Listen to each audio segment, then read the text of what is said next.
Olá, muito bom dia, boa tarde ou boa noite, habitantes da galáxia. Aqui quem fala é o professor Fernando. Eu tô aqui para bater um papo rápido com vocês sobre sistema digestório, né? Mais sobre digestão para daqui para frente eu falar numa próxima aula sobre o sistema digestório em si, né? Antes de falar de sistema digestório, é importante a gente definir o que é digestão. Afinal de contas, quando a gente pensa em digestão, a gente está falando de uma série de reações físico-químicas aí que vão principalmente envolver a quebra do alimento. Para que eu vou quebrar o alimento? Para simplificá-lo, para que ele fique numa forma absorvível, né? Por quê? Porque a maioria dos nutrientes que a gente ingere, os macronutrientes, né, são moléculas muito grandes do ponto de vista molecular, obviamente, para entrarem direto na célula. A gente precisa, né, que esses nutrientes que a gente se alimenta entrem na célula para que a gente consiga extrair as funções vitais, né, manutenção do metabolismo. Isso tudo precisa acontecer dentro da célula. Então, enquanto o nutriente não entra na célula, a gente não consegue dar conta dos nossos processos vitais. A gente chama de macronutrientes todas aquelas moléculas que a gente usa para se nutrir, que são macromoléculas, né? E elas são as proteínas, os lipídios e os carboidratos aqui. Essas moléculas, então, são as que são muito grandes para entrarem na minha célula. Eu tenho que quebrá-las, eu tenho que simplificá-las. Nem todo nutriente precisa sofrer a digestão, nem todo nutriente vai fornecer para a gente calorias, como os macronutrientes. A gente fala dos micronutrientes que estão aqui, que são aqueles que já são formados por micromoléculas, né? Moléculas que são pequenininhas o bastante para serem diretamente absorvidas. A gente não vai tirar a caloria deles, eles não vão ser digeridos de forma nenhuma, eles são diretamente absorvíveis. São os sais minerais, as vitaminas e a água aí, H2O, uma molécula bem pequenininha que entra e sai da célula sem problema. Antes, então, da gente falar do sistema digestório, vamos parar para pensar nos dois jeitos que eu posso simplificar e quebrar os alimentos. A primeira quebra que a gente fala é a digestão mecânica, né? Tá aqui.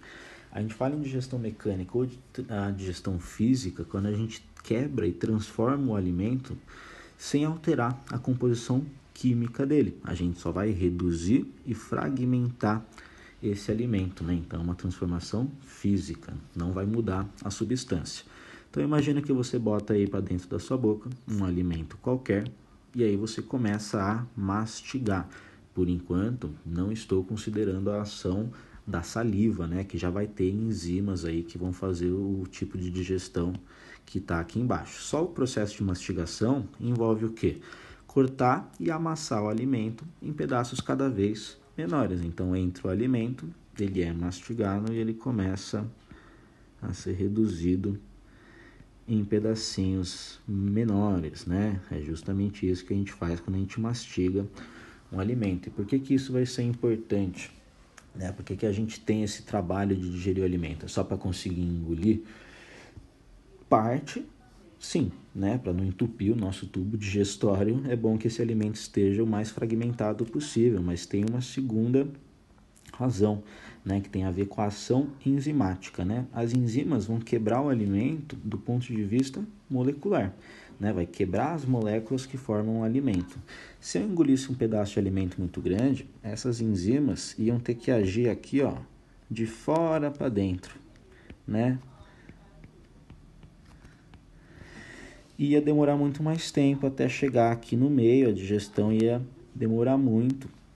Com eu reduzindo e fragmentando o alimento, cada pedacinho vai poder sofrer a ação enzimática e, no final das contas, a área de contato de cada pedacinho é muito maior do que a área de contato que as enzimas teriam se fosse um pedação gigante sem ter sido mastigado, né? Então, mamãe sempre falou aí para você que é importante digerir muito bem a comida antes de engolir.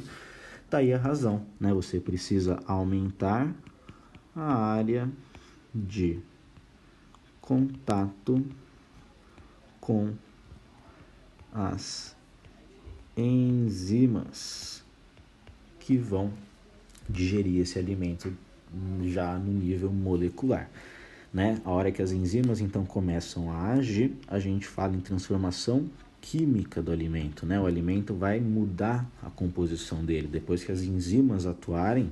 E o que é uma enzima?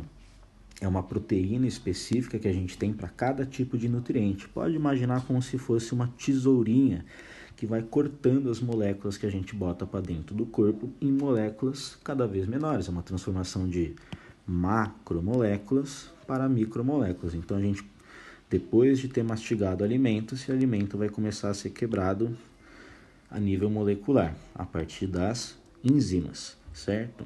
Então, como é que vai ficar uma macromolécula depois que a enzima atuar? Que nem eu falei, ela vai atuar como uma tesourinha, então ela vai separando essas unidades menores que compõem a minha molécula depois da digestão enzimática.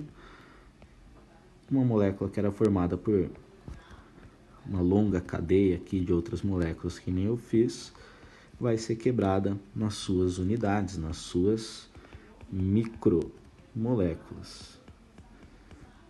Essas sim podem ser diretamente absorvidas, né? Então, primeiro a gente reduz o alimento para as enzimas conseguirem reduzir as moléculas para que a gente consiga absorver. Quando a gente pensa, então, nos 3 principais macronutrientes em que isso vai acontecer, a gente tem a ação de enzimas diferentes para cada um deles e, consequentemente, produtos diferentes para cada uma delas. Então, quando entra proteína no meu tubo digestório, né, que enzimas que vão digeri-lo, que enzimas que vão diminuir ele em pedacinhos menores. A gente não é muito criativo não na biologia, a gente vai chamar, no geral, essas enzimas que quebram proteínas de proteases.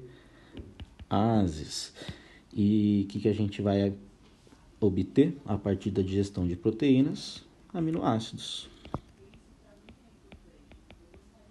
Né? As proteínas são formadas de aminoácidos. Esses aminoácidos eu vou usar para formar as minhas próprias proteínas e manter aquelas funções vitais que eu estou falando. Muito da digestão de proteínas são usadas para estruturas celulares, né? Então é um nutriente construtor, certo? Do ponto de vista dos lipídios, teremos lipases, de novo, que nem eu falei, sem muita criatividade aqui. E de lipídios a gente obtém 2 micromoléculas, né? Que são os ácidos graxos e uma outra molécula que são o glicerol, tá? Junto com os carboidratos, os lipídios são considerados nutrientes energéticos, né? Que vão fornecer energia. A diferença é que lipídio a gente usa como energia de reserva e carboidrato, energia imediata, né? Energia para ser usada assim que está disponível. Alguns ácidos graxos e gliceróis ajudam também na construção de estruturas moleculares aí na célula.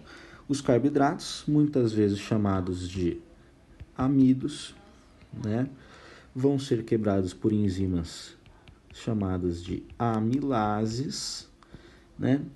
E, bom, o amido ele é um polissacarídeo, né? Então eles vão ser quebrados em monossacarídeos, sendo o monossacarídeo mais famoso que a gente conhece, a boa e velha glicose, né? Que é usada lá pelas mitocôndrias de todo ser vivo, que é eucarionte, para a produção de energia. Maravilha? Então, por enquanto é só.